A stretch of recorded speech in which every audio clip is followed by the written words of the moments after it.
What's up, YouTube? Yu-Gi-Oh! Galaxy. Today I'm going to be doing my updated dino deck profile for you guys. I'm not going to be able to show the side deck today. I'll be showing that in 2 days after my tournament.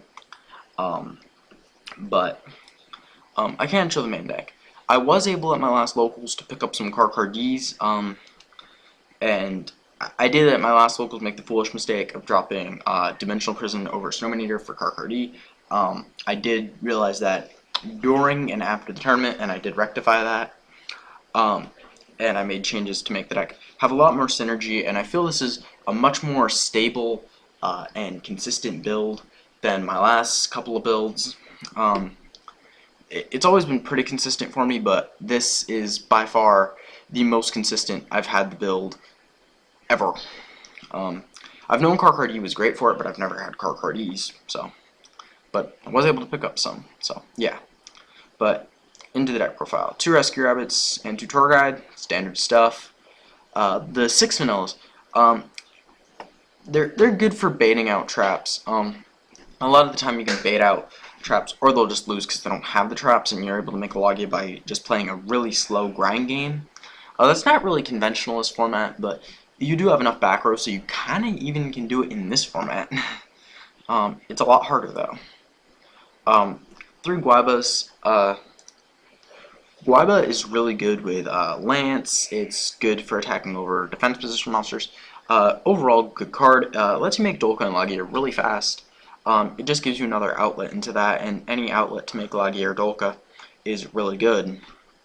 And again, the synergy with Lance, everything ties back into everything else. 2 Thunder Kings. These make my opponent have a little less synergy. I mean, that's what it's supposed to do.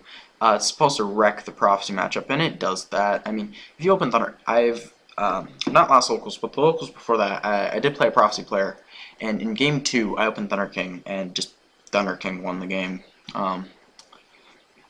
Yeah, so Thunder King, really good card. Start your opponent, 1900. Not a small monster. It's kind of hard to answer, and I do have enough back row to support it until I draw into what I need. 2 Carhardy. Once I got these, my deck became much more consistent, as I said. It got rid of a lot of the cloggy plays, and it did support me going into more of a back row heavy set than a monster heavy set, which I did have. I did like the monster heavy build, but this build is so much more consistent that the monster heavy build was good. This build, it doesn't have some of the plays the other one did, but it's much more focused, which I think is really good, that everything is just on point with what it has to do. And Carcardi is a +1, and if you get duality with it, you get pluses everywhere. Multiple back row gets you through. And then last monster, 1 DD Warrior Lady. I put this in once I realized I did still need an answer to Ophion, and I wanted a better answer than anything I had to Dracosac. Or wind up Zemains, even anything really. And DD Warrior Lady does that for me. It gives me an answer to Dracosac, Ophion, Zemains, anything. Because I can just banish it. Eaglestorm aren't playing Forbidden Dress anymore, really. They are playing Safe Zone, which kind of is a worry with this card. But you just hope they don't have Safe Zone. I mean, that's the whole idea. And in terms of Dracosac, just attack into it, remove it. You have, like, it works. And yeah, it's just a really good removal card. And in all reality, I was either going to play this or 1 copy of Snowman Eater, and this card has more synergy with the deck than Snowman Eater does, because with this you can make more rank 4s. With Snowman Eater you can make a rank 3, but your only other level 3 is Tour Guide, and yeah, not good. Into the spells, 3 Forbidden Lance. Forbidden Lance is, in my opinion, the most functional card in the deck, as it helps everything. Forbidden Lance does allow you to go into Dolka plays more often. Anything really. to just give yourself that bit of advantage that you think you're gonna need, and just use it to get there. If you are fearing that your opponent might have a dark hole, or you know they have a dark hole because you saw them at it with like duality or something, you could still make a Dolka because you could have that Forbidden Lance, and then you have a Deep Prison or Mirror Force or something. Just overall, really just good to protect everything. And again, the synergy with Guaiba, it allows your Saber Sources to attack over stuff. Cabazals too, same thing as Guaiba really, but it's a vanilla. Just overall good. The two dualities, consistency, duality into a card, get you either your rabbit or more traps. That's the general hope. That or Thunder King. I enjoy drawing Thunder Kings. Book of Moon. The card just, again, has a bit of synergy with Guaiba. It can protect you, it can flip cards that they try to bottomless face down, like Maestroke. If you just want to save the material of Maestroke, you can book it, and it works. Just protect yourself, really. And then Heavy Storm and Monster Reborn. Heavy Storm, because it's S tier removal, and Monster Reborn, because Monster Reborn is still a broken card. Free special summon. Yeah. Into the traps. I still play 2 macro. This is still Macro Rabbit.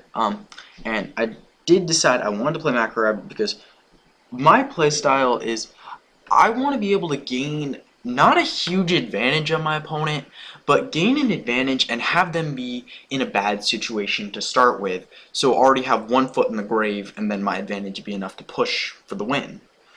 How Macro does that is if they have dead hand traps, they can't use them. It makes my deck have because most players now are playing either 4 to 6 hand traps. If they have 2 of them, Macro is serving a great purpose at that point. They're going to start setting them, my Guaiba can attack over them, and it just works. Again, they have 1 foot in the grave, I have small advantage. I don't need a huge advantage, because Logia is just like, it's an advantage piece, but it's not a huge advantage, but it works. That's my playstyle. The person who did top the Polish Nationals did not play Macro. I did see his reasoning behind it. I don't remember exactly what he was playing, but I did see the reasoning to it. I'm actually going to check that deck profile after this to see what he was actually playing in terms of taking out the macros. And he did side all 3 of them, so yeah. 2 bottomless trap holes, standard stuff, and 2 torrentials. Bottomless works with Thunder King because if I bottomless a dragon, they don't get their search, standard stuff. Or I can bottomless a Dracosac, whatever. And the torrentials, just massive field clearing. If they are able to get advantage on me, I clear that out and then try to push back for my advantage. Again, the deck has to get advantage and it has to be able to maintain it or take it back. So that's what I really tried to make this deck do. 2 Mirror Force and 2 Deep Prison. Mirror Force and Deep Prison normally aren't that good against dragons, especially Deep Prison, because, I mean, in all reality, they're either going to pop it with Dracosac, or they're going to attack with a big dragon, and if you Deep Prison it, well, they're going to get their effect. The reason I enjoy playing the cards is I have Dolka. A well-timed Dolka can really derail dragons, and I'll make Dolka, under those circumstances, to make my opponent have a really bad option, and it works pretty well. Again, I haven't been able to test this at my locals yet. I've done a lot of testing on DN, a little bit of testing with friends, and so far I've done fairly well against dragons. I normally lose game 1 because game 1 sucks for me. Yeah, 2 compulsories and 2 Phoenix Chains. Because Compulse is the best trap in the format, and Phoenix Chain, it just stops Dracosac. Plain and simple, and Big Eye, and Zemains, and Ophion, everything. Stops everything. Just good cards in general. And then the Solemns. The Solemns, I mean, they don't need an explanation. They stop things. They make you able to maintain your advantage that in this deck you so desperately need to keep. Into the extra, the two Logias, Logia is just awesome. Like, negate that summon, negate the Dark Hole, negate the Heavy, negate the Monster Born, negate whatever their power cards are. Just really good. Negate what's going to make you lose advantage. Dolka. Dolka is better this format than Logia. I don't even like saying that, but it's true. Dolka shuts off the Mermail effects. It shuts off Dragon effects.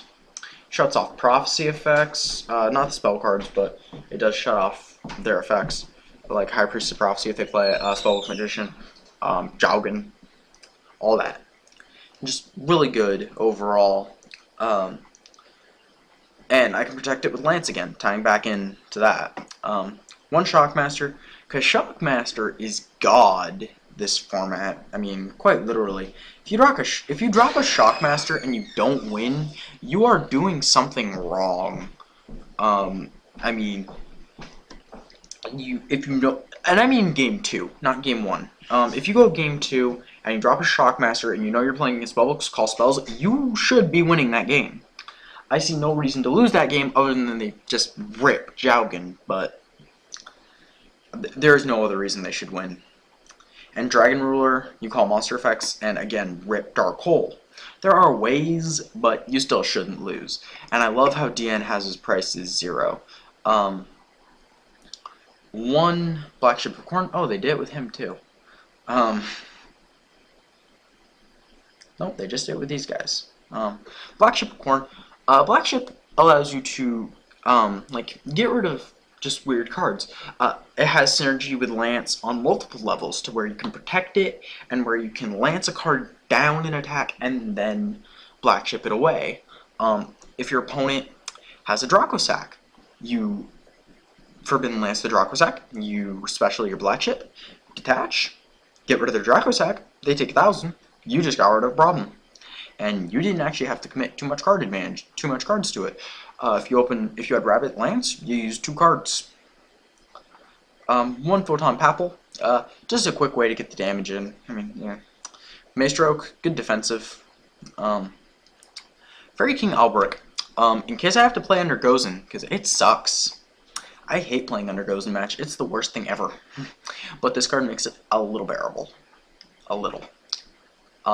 One Gemini Pearl. I mean, that... There is no way to actually explain Gemini Pearl other than Beater. Leviair, the combos, you all know. Rabbit, Tour Guide, Leviair, Game. Giga Brilliant. A 3,000 attack point Logia is really nice. 2,900 attack point Dolka is also... Yeah, I think it's nicer. One Tempo. Pretty good card overall. Good against Dragon Ruler right now. If they go Dracosack, detach that last material on Ophion too. One Wind Up Zemians. Crash with Ophion. It's fun. It's a good wall. I mean, that's really what it is. And then the one Acid Golem. This deck has a really bad habit of losing to 2,500 attack point monsters. I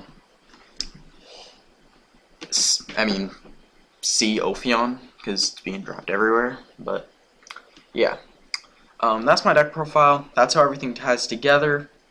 Remember to rate, comment, subscribe. Thank you for watching. Tell me what you think. Give me any suggestions on what you would change. But yeah, bye.